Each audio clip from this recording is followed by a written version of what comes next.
Бүгін Ошарды кеңештен кезектегі 20 сессиясы өтіп, Шарды кеңешке келген 4 жаңы депутатты Борбордук шайлоо комиссиясынын оштугу өкүлү тааныштырып, аларга депутаттык төшпелигине тапшырды. Жыйынга жалпы 45 депутаттын ичинен 41 депутат катышты. 4 депутат себептүү келген эмес. Ошарды кеңешинин төрагасы Жапарбек Ормонов шаардын социалдык экономикалык өнүгүүсүнө салым кошкондугу үчүн шаардык кеңештин ардак грамотасын мыктыларга тапшырды. Ошардың мэриясының социалдық өнүгүү бөлімінің басшысы Аманова Сандалат Абдулаева. Бұл жолғы сессияның күн тартибине 16 маселе киргизилген. Депутаттар күн бою шаардагы көйгөйлөрдү чечүүгө жана маселени алдын алууга аракет кылды. Алгач эле депутаттар Ошардык мэриясынын Борбордук базар дирекциясы муниципалдык ишканасынын аткарып жаткан иштери жөнүндө маалыматын укту. Андан соң сунуш пикирлери айтылды. Таштандылардын толтура, аны ким жооп берет? Тазалыктар эмне үчүн алынбайт мына таштандылар? Базарга кирип болбойт, базарга басып болбойт. Мына силердин элге көрсөткөн кызматыңар. Урматтуу ошо базарды тейлөөчүлөр, базардагы ким караган болсо деле билбейм, базар бардак өзү айткандай. Мына ар бир айтып атат, базар бардак деп. Ушу бардак жөн жок дегенде бардакты кичине мындай жолго салып кой болачы? Иш бар жерде кемчилдик бар. Бирок бардак деп сиз айтканчалык деңгээлде эмес. Өзүңүз билесиз, буга чейин базардын акыбалы кандай болгон? Ана бүгүнкү күндөгү азыр биздин Борбордук базардын үстүлөрүн жаптык, өртө жүрүүчү машиналар өтө турган кылып кеңейттирдик. Бул жерден 56 контейнерди чыгардык. 123 жанагы ортодогу базардын ортосундагы прилавка кылып стол сыяктуу колдонгондордун бүт баарын алып чыктык.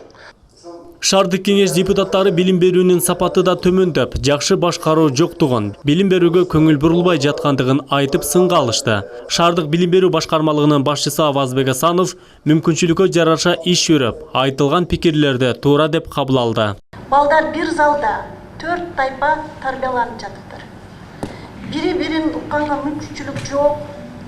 Бир тайпада музыка болсо, экинчисинде математика, үчүнчүсүндө жазуу иштери жүрүп жатат. Ушундай окуу процессин өтө туура деп ойлойсузбу? 22 балдар бакчасы боюнча сиздин оюңузга толук кошулам. Ошондой бизден кемчилик кеткен экен. Ошол сиздер барып текшергенден кийин эле биз бул маселени карадык.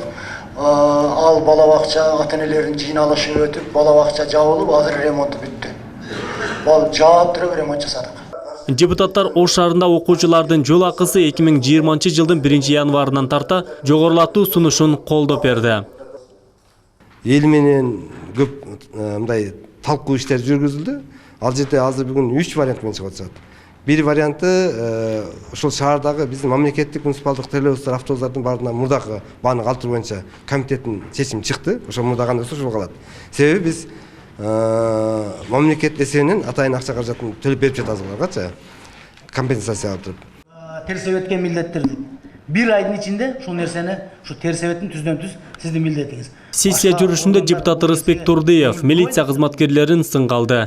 Депутат Ош шаарында көмөскө иштеп жатат делген кумаркана боюнча пикирин билдирди. Ал кумаркана же башка экендигин экспертизадан кийин билүүгө болот деген милиция кызматын сындады. Башка органдар бул нерсеге көңүл бурбай атат да бүгүнкү күнү. Ушуну окшогон журналист балдарды биз бүгүн коргоп колдошубуз керек да, бардыгыбыз биргеликте. Мына фактылар менен алып чыгат. Туура айтабыз, биз факты керек деп. Мына факты. Ичине киргизип бул кумар экспертизанын далили чыккандан кийин кумаркана деп айтылат. Элдер кирип акчасын уткуруп атпайбы? Дагы кандай экспертиза керек буга? Ушуну силерге сунуш катары да ушул нерсеге көзөмөл кылсаңыздар. Проекттан делегус жана Ош Мындай кылайынчы, мен жооп берейинчи. Проекттан делегус жана Ош Милиция өкүлү жооп берүүдөн будаланып калганда Ош шаарынын мэри Талайбек Сарыбашев сөздү улап, шаардагы мыйзамсыз көрүнүштөрдү болтурбоо үчүн бекем турарын эскертти. Берет деп атпайбы? Кордунду бул кумаркана эмес деп. Ошону кимдер берген ошо кордунду? Бүт ошолор жоопко тартыш керек болуп атат да. Мына начальник менен сүйлөштүм Мурат Самидович менен. Мына эгер мен ошолордон дойлалуу иштеле турган факт болсо, Талай Насибович мен кеткенге даярмын деди да. Катуу сүйлөштүк кече. Кече катуу тапшырма бердим. Мына азыр көзөмөл алышат. Шаар башчысы катары мен ага катуу турамын. Мен тем более казино андай нерселер менен аласа бересем жок. Мен кызыктармын аларды жапканга. Мына маалымат болсо бергиле, биргеликте күрөшөлү мына. турам. Bizim жұмысшылар барып алып береді. Депутаттар Ош тазалык ишканасынын жетекчисине да шаардын тазалыгына тыкыр көңүл бурулуусун талап кылышты. Шаар мэри да өз кезегинде Ош шаарында эң биринчи тазалык маанилүү экендигин кошумчалады. Адыл Акжол уулу, Айбек Үсөн, жаңылыктар.